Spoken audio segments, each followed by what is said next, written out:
Hello and welcome to the weekend edition. I'm Dr. Kingoru. We have a great show. In fact, a classic show lined up for you. Leo tunataka kuongelea stories za debt management. Na najua, especially now that tunakaribia January. It's 20th January na tuko na 10 days to 2020. Inamaanisha maybe tunaweza sema kitu hapa ikuchanue na ikujenge siku. One of our guests tonight is a senior investment analyst with Saiton Investment. So atatuambia wao ni wa kuangalia kama market iko sawa before uweke pesa yako mahali. So watu wa betting sijui kama mko covered.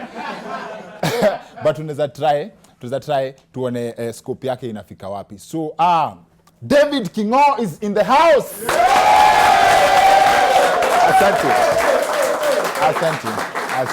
Asante sana. And our other guest is one of my personal favorite comedians, a friend of mine. Na my favorite, actually, to be specific, my favorite ordinary mwananchi. Alikuwa na stay Umoja, but for some time pia nasikia alikamta inaitwa CRB. Here with us for the second time, Bernard Odiero.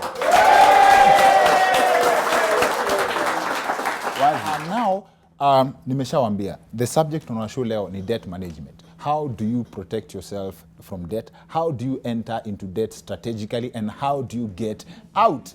Sasa tuko na mse amelive your life na kuna mse job yake ni strategy. Please help me welcome our guests Bernard Odiero na David Kingo. Karibuni sana. Asante sana. I think wangekupea job ya handshake. Hiyo ni moto sana. Karibuni sana kwa show. Sana David, job yako mimi nimeropokwa labda kwa hiyo story ya inaitwaje ya kusema watu wa betting. But what does your scope apply as far as investment analysis is concerned? Inaingia vile yani government create a conducive environment ya institutions zote yenye zina define what is an economy, yani ina define one maybe na insurance company, ina define one commercial banks, ina define one another combination of institutions inaitwa SMEs. Kwa SMEs kuna service, kuna production, kwa tunasema service matatu pia service SME for example, na bado iko kugenerate story na economy. So we look at all that, yani vile zina behave in terms of drive economy. Kwa hizo ndo forces who drive economy. Na pia of course zote zinaangalia vile gava ina behave. Okay. So gava ikinyonga pia zinanyongewa. Gava ikifunguka pia zinafunguka. Na pia mko na capacity ya kuona wakati do itaenda kuumia, wase watakosa do ama? Of course sabu unaweza jua vile performance hizi institution ina behave. Once umesikia banks zimeenda kwanza performance imeanza kwenda chini, of course unajua mbele itakuwa mbaya. So now pia unanyonga fuko yako pia. Sawa, basi kwa lugha ya mtaa investment analyst ni prophet wa msoto basically. Wazi Bernard Odiero. Before that tuendelee najua lazima usaulize ulifuatilia story ya Kamene? Hiyo nilifuatilia chini ya maji. Alafu ulifika nayo wapi? Bale nitakuambia tu. Tumalize hii.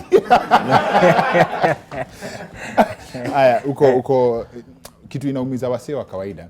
Tumekuleta kwa show cause mimi upenda angle yako ya representation ya hiyo msee wa kawaida mwenye ako mtaa, right? Umeikuwa CRB, unajua nimeropokwa tu tena again. Labda umeikuweka huko. Kingori sahi kuchukua deni ni kama life of passage hapa Kenya. Okay. Ni vile mtu zaliwa unaoa unafanya alafu una date. Sasa kuchukua loan ni kama right of passage. In fact kama mwanaume mwenye ana loan ni kama is not, yani ni kama hayuko sawa kiakili. Is not mentally stable. Mimi niko CRB, nimechukua loan mingi kitambo kidogo. Nimechukua loan mingi. Alafu baya loan pia siku hizi kila mtu anataka kukupatia loan, na huwezi acha. Ukikataa vitisho. So loan pia imekuwa mingi, mara Tala, mara sijui wapi, mara unaweza pata loan hata inajiita na jina yako.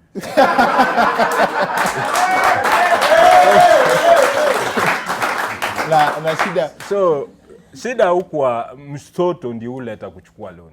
Okay. Mi nishaisota a true story nikiwa pale Mkuru kwa Jengalonga. Nishaisota nikatamani kuchoma nyumba ndio nipigiwa rambi. Serious. Sasa msoto ndio usukuma mtu juu uchukue deni. Ndio uchukue deni. Na hapo ndio David unakam. David hakuna do na kila mtu anapeana loan, si ndio? Sasa unapata mtu amejiingiza kwa mtego yenye ni ngumu kutoka. Na hiyo inakuja na story ya regulation na story ya Shylocks. How do people draw the line? Watu watasurvive aje? Hauwezi lala njaa na kuna mtu wako na app ametengeneza app iko na jina yako na anakupea pesa. Wacha kwanza nikwambie Dr. Kinyanjui kitu. Ukichukua simu ya mtu, uangalie history ya search. Yes. Pale kwa Google kosa Tala, kosa Kolea, kosa yani yes. zote ashaweka. Anaweka inasema uko listed kwingine hivyo. Yes. So kitu wasee sana ni kitu multiple borrowing. So, yani unaomba Tala, unaomba hii nyingine, unaomba yani Mshwari, unaomba kazi zote. Yes. So hata yenye umeomba kuna kitu pia tunaitanga take home ukienda kuomba loan yani. Yes. Wewe umenipea 1,000, si ndio? Anafaa nikurudishie. So nakuja naongea na best yangu hapa anipea 1,500. So inajiita kubidi nikurudishie 1,000 ni baki na punch. Yes. So easy multiple borrowing take home ya msee inaenda ikipungua kabisa. So napata chenye anaenda kufanya ile purpose alikuwa anaenda kufanya nayo haitamsaidia. Number 2 ni ile amount wase uomba, si unaona? Utapata wase wengi wana average kama 5,000. Yani haipiti 10,000, msi ako 7,000, 3,000, hiyo pesa utaipeleka wapi? Kwa hizo ma-apps. Ma-apps, yani ni pesa kidogo yenye, hauwezi investi kupatia pesa ingine. Yes. So ile amount unaomba pia ina affect mse sana. Kwa hivyo ni mtego. Of course, mse ujiingiza. Kwa sababu naweza kuambia hivi hata, kuna mtu anaweza kuja aombe ile loan tunatanga major loan, kubwa kabisa kama mswa mshahara. Of course, unajua payslip sasa imenyongwa. Mbaki take home kidogo. So nafanya sasa narudi huko kwa mshahara ama vitu tunaitanga masalary. Yaani ile loan inakatwa kila mwezi kale kadogo. Unajua ashafunga payslip sasa. Yes. Sasa akifunga payslip utamsikia kwa mshahara, utamsikia sijui wapi. Yes. So hivyo si wenyewe ujingi. So it's better wakati unaenda kuchukua loan, fikiria kwanza kabla uchukue loan na itakusaidiaje kabla uingie kwa hiyo mtego. Sababu once ushaingia hapo ndani kutoka na usiraizo. Ndio lazima uombe utoke ama uze kitu ndio ulipe utoke. Odiero, mtaani especially hizo deni ndogo ziufikishanga msee place yenye hata azin unatoka na dirisha kwa sababu hata hapa kwa mwenye duka uwezi pita. Umeikuwa na deni yenye ikupatia amani kabisa? Mara mingi sana. Wewe ni survivor. Kitambo hata mama mboga anaweza kukutisha mbaya sana. Juu ako na kisu. Si kisu but kama mimi nilikuwa naishi place, mama mboga anauza hapa na gate yetu ni hapo. Sasa unapata hata kwenda job inakuwa ngumu. Unaenda job unatoka saa 10 na job ni saa 2. Yaani juu asikuone. Na kuna kitu jamaa amesema hapa ati multiple unachukua kidogo. Hao watu wa loan ukimwomba hata 1 million hawezi kukupatia. Yes. Ati mtu wa mjengo anaitisha loan ya 1 million atakupatia. Na unajua 1 million ukipewa unaweza fanya nao kitu ya maana uinvest nayo. Sasa hapa tumepewa 2,000, 1,000. Inaisha haraka sana. Sasa kama ukifanya mjengo, mtu angekupea 1 million unaweza fanya nayo nini? Vitu mingi sana. Sema moja ndio atuambie. Sema moja. Naweza jenga plot. Hiyo is that a smart investment? Ni smart investment, inategemea unachukua ile plot wapi na kama itakuja na returns ile. Lakini naweza sema tuseme uende umepata kitu kama sitaki kutumia jina jackpot yani. Yes. Umeenda ukapata 1 million hivi instance na hujaikutana na pesa kama hiyo. Usifikirie kwanza kuinvest. Chukua hiyo pesa kama ni shares weka. Unaona kidogo. Jipe like 3 months ama 6 months. Ufikirie ujipigia akili vizuri yani. Pesa imekaa tu. Wewe unaweza pale vile umeweka kwa sababu hata nikwambie kitu. Kuna kitu watu mtano walikuwa wanaita kukatamkia yani. Ile pesa ukishaipata kidogo unanyama ni 1 million utakata 100k kidogo hapa ufurahishe best of course umekuwa na madeni. Na kuna wase hapa umekuwa kiongolesha nini umekuwa tu wendo wanakubeanga kitu so unataka bado kwa hapa. Weka hiyo pesa mahali kama unanunua shares ama unaweka wapi place itazaa pia lakini place formal yani. Yes. Place iko na structure ndio ununue shares. After 3 months ama 6 months utauza zile shares zako unatoka hata umepata kama 100k juu. Sasa utakusha consult marafiki, naweza weka hii pesa wapi? Sio? Naweza invest wapi? Na niko na pesa na imekaa. So ukienda kuitoa itakuwa na kitu juu ya kukatamkia. Yes. Na ile milioni yako imekaa, sasa utainvest. Lakini ukipata tu pesa hivi, pap unataka kununua plot, umekimbia yani, hata hujui ni wapi. Huko umegongwa hata pesa inaweza kunyama. ya kunywa maji. So weka kidogo, fikiria, then kuja sasa. Odiero, are you ready for 1 million? Like mtu akikupea sahi shika. Uko ready? Hakuna mtu yuko ready for 1 million. Mimi niko ready for 1 million. I think I need to share something kidogo tu. Tumekuwa tukifanya journey fulani ya refugees na nilienda Kakuma early October last month, na tulisema tuna support na nitwaji what we have kitu kidogo. The last time we raised money kwa show, in fact nilicheki wasiwa kiraise hata 1 bob na tuli raise over 500,000. New request inakuanga simple sana. Please tukamini pamoja for these families, our refugees. Na ni very simple. The M-Pesa details ndio hizi hapa kwa screen. You go to your M-Pesa, unaenda kwa lipa na M-Pesa, pay bill. The business number is 329378. I repeat again, 329378. Account number weka Wicked Edition ndio tuweze kutrack ile contributions zenye sisi kama squad ya Wicked tumecontribute. Weka Wicked Edition, alafu unaweka amount, pin yako ni siri yako. Alafu itakuambia United Nation High Commissioner for Refugees wamepata contribution yako. Tufikisheni hii kitu mita kama wasi wa Wicked Edition, tukiendelea kufunga mwaka na show. Otherwise we are coming back with Bernard Odiero na David Kingo in a bit. See you in a few. Leo tumeamua kufocus on strategies za kujitoa kwa deni ama kutojiingiza kwa deni, ama how to manage your situation very well. And we always try as much as possible to cover different angles of the conversation. Now, one of our guests ni senior investment analyst with Saiton Investment, David Kingo. Ladies and gentlemen, asante sana. And for those, if you're joining us right now, our other guest is, like I said, my favorite ordinary mwananchi. And I say that with very specifically. In fact, something I've not told you, Bernard Odiero is one of the people we are coming back with next year in the new version, ya Wicked Edition. Akianani, you can't wait to see that. Bernard Odiero na wase wengine kadhaa na some of the things that we advertise on my Facebook, my social media platforms. By the way, come through hapo, join the conversation yenye tunaongelea sahi, #The Wicked Edition. Tuendelee na hii story. Bernard Odiero pia ako in the house.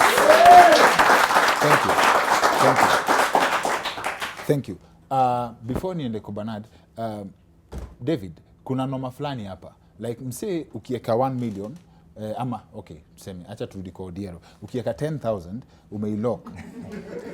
Ukilock 10k ni yako, si ndio? Hauwezi tumia, but unaweza enda uchukue deni, right? Juu unajua uko na 10k imelokiwa mahali, si ndio? That is something that happens. Sure. Na you seti wase sana. You borrow money on money. In fact, kuna borrowing money kwa do umeweka, na kuna borrowing money kwa do una imagine utapata. Kuna msi hata anaweza borrow do juu amejikuna mkono anaweza okota do.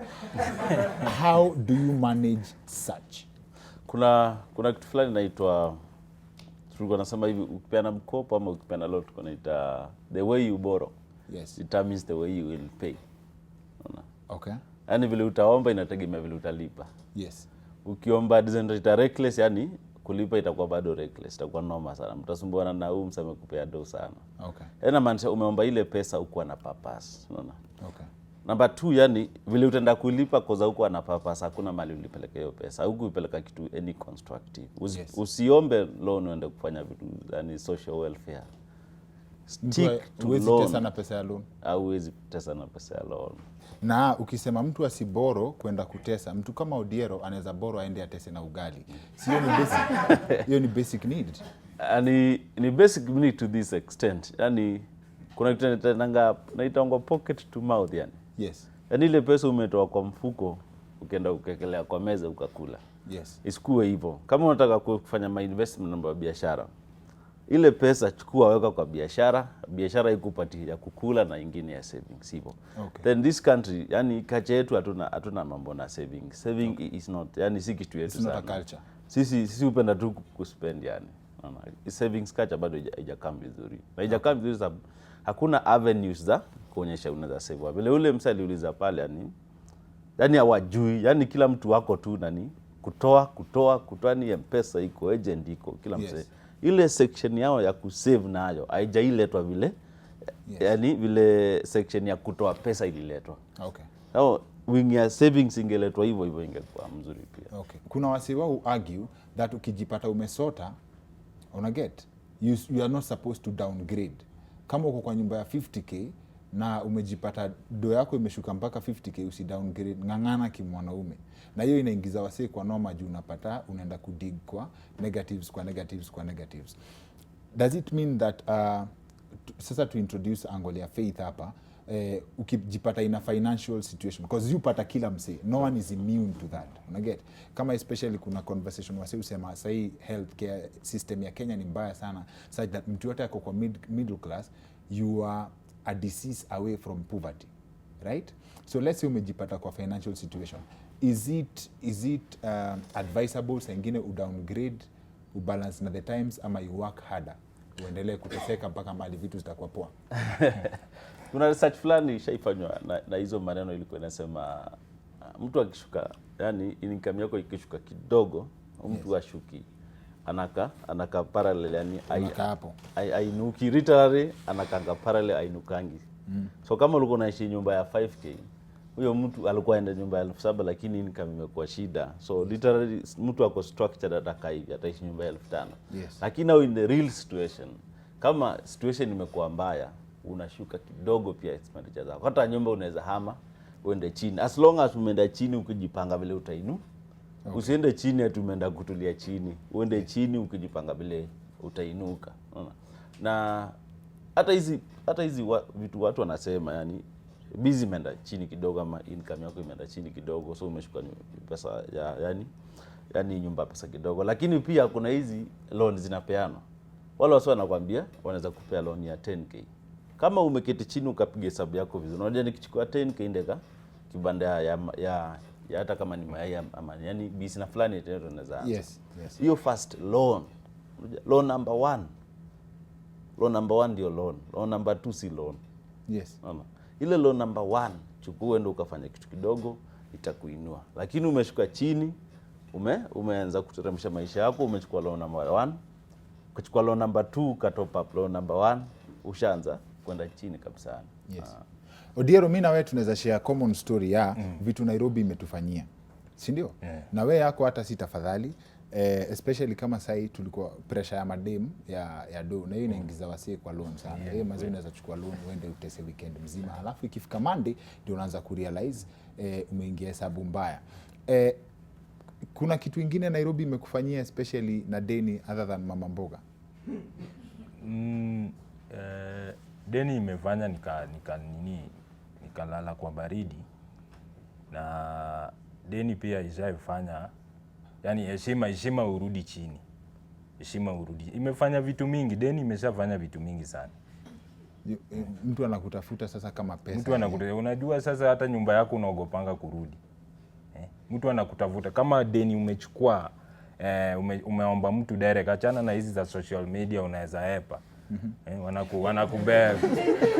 Wanakubembeleza my dear. Lakini sasa kuna deni nimekuomba, unajua mali naishi. Unakujanga kila siku, unataka pesa yako. Sasa deni kama hiyo ndio mbaya sana. Ishaifanya hata nikaepa, unaweza hepa nyumba yako for 1 month, unaenda exile. Watu wanaenda exile juu wameua, wewe unaenda exile juu ya 2,000. Sasa deni ishafanya vitu mingi sana, vitu mob sana. Ukienda exile, ukijipata kwa situation umeenda exile juu ya 2,000 na nyumba yako ni 5,000, hata ni huyo jamaa anapata profit.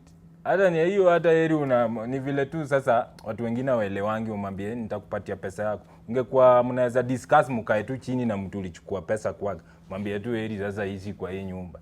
Yuni mingi hata aishi mpaka pesa yake ishe. Mpaka pesa yake ishe. Na kuna kitu unataka kuuliza hapa, amesema ukichukua loan ufungua biashara, weka mahindi. Unajua biashara pia ufunguangi tu imenuka tu pup. Inaenda. Iko na time. Iko na time yako, unaweza fungua iende kabisa ukule mahindi hapo peke yako. Hiyo pia sasa unajua unafaa uangalie. Na that's where you come in. As far as investment is concerned, mtu ukichukua pesa ya deni, si ndio? Hii pesa unafaa uilipe na ujilipe kwa sababu unaifanyia kazi, right? Strategy ya investment especially kwa pesa kidogo kama hiyo inakuanga gani? Ukijaribu kuangalia pesa mali umetoa number one ndio hiyo, sababu ukienda kwa unajua loan vile inaekwa interest inategemea na research mingi vile economy performance ya economy iko. Yes. Utapata loan kwa online itakucharge kama 10% per month, unaona? So pa hiyo itakuwa 10 times 12 ni 120, ndio. So utapata wapi 10,000 uende uweke ikuzalie kila month karibu 1,000 juu si 10% ya 10,000 ni 1,000. Yes, Hiyo ulipe loan na bado ikuzalie kama 3k yani, na ni month ya kwanza ndio 1,000 urudishe loan, 1,000 ukule, hata 1,000 nyingine zilipa nyumba of course. Okay. So hizo challenges ziko, lakini ukienda kwa commercial banks unaona watakwambia wao wana charge for example 13% per annum. Yes. So chukua 13% divided by 12. Yes. The cost of borrowing ambayo hiyo cost ya borrowing itatoka kwa hiyo biashara yako. So itakuwa 13 divided by 12. Si ni kitu around 1%. So 1% ya thou ni ngapi? 1% ya thou. Ama 1% ya 10,000 100 ndio? Yeah. Sini so? Yeah. Wewe unaitika tu hata wewe. Yes. So ile sababu umetoa kwa institution iko regulated vizuri, utaweza kuirudi. Biashara yako itaweza kupata na plus pesa nyingine juu. Yes. Number 2, kama umekuwa a friend to a commercial institution, watakwambia tukupatie loan lazima ukuje pengine na security, unaona? Watu unda group tu. Unasema wewe unatoa 1,000 ama 200 kwa wiki, tukipiga aso kwa wiki tukuchanye 200, unapata mko na kama 3,000 kwa wiki. So pa month itakuwa kama 1,000 kama sio ni 12,000. Yes. So mnaweza enda nyinyi sasa mwingie kwa sako fulani ama bange za group, mpatiwe pesa mgawane mwende muinvest. Okay. So ni lazima ufikirie out of box kabla uende ku face loan. Na uconsider hizo vitu. Security kama unaweza enda kama group. Ni wapi utatoa hii pesa? Utotoe shelo kusata kupiga 30% per month. Uta manage 10,000 hizi hauwezi toboa. So utafuta institution ndio unaanza kuomba, ndio ile cost of borrowing punguze kidogo. Okay. Kidogo. Okay. Sasa mtu kama vile wewe sasa umesomea, naweza enda nisomee ndio msoto hizi hai. Wewe vile unajua sasa, wewe unaweza sota na unajua hizi vitu. That's a good question. Unaweza somea. Wewe usota? Mimi sota si mimi mtu wa kawaida, lazima upige balance. Unasota na hiyo information. Na sasa Odiero sasa na maanisha jani ni strategy ya maisha, kwa siwezi kuambia hapa utaenda ufanye biashara ipick up at once. Hiyo ni kusota pia. Yaani kabla uchange ile biashara tena inuke bado utakuwa in a situation of financial crisis. Yes. Financial crisis tunaitanga kitu inaitwa subjective sana yani. Unaweza kuwa na shilingi 100 lakini haujasota. Huyo anaweza kuwa na 2,000 lakini hajasota. So ni lakini lazima ukue always uko strategic vile utajikeep kesho yake. Ideally in a saving culture, in the net amount of money you make, how much should you strive to save? Number 1, ukipata nyumba yako inachukua 30%, you're doing a mistake. Nyumba yako inachukua 30% of your, you're making a mistake. Unakaa vibaya. Unakaa vibaya. Nyumba rent inafaa ikuwe what percent? Less than 10%. Less than 10%. Kama 5 hivi. Unarudi kumukuru sasa. Anyway. At least 15% usave na usishike. At least 15%. Yes. 5 save na utashika. Niko na best yangu anaitwa Cliff wa Stanbic.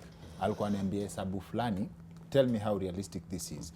Ati if you spend 50% of your salary, 50 as in usipite 50, una get for 5 years, inamaanisha ukifutwa job you can survive for the next 5 years bila job. How realistic is that? It's very realistic. Na ukipata do the first thing, kwanza save then spend. But not just you spend alafu na save.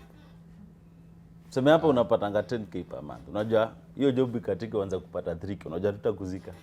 Bado utakuwa tu area. So kama ulikuwa unasurvive na 3k na ulikuwa na 10k, so 7k ungekuwa una save. So yani kachiani ukishapata do hivi, the first thing you do, save kwanza, ngangana na madeni. Okay. Save kwanza na ungangana na madeni. So situation ya ukisave 50% of your salary, of course uta survive the next a few years before ujipange tena. Bila unasema middle class wako a click of button to poverty. Because saving culture now iko chini kabisa. Okay. So ukipata do the first thing, save, then spend. Lakini unajua si ukatamkia. Spend alafu tuna. Okay. Sawa. Before I let you guys go, najua Odiero hata umeona pesa mpya? Mara moja. Pesa imeenda wapi?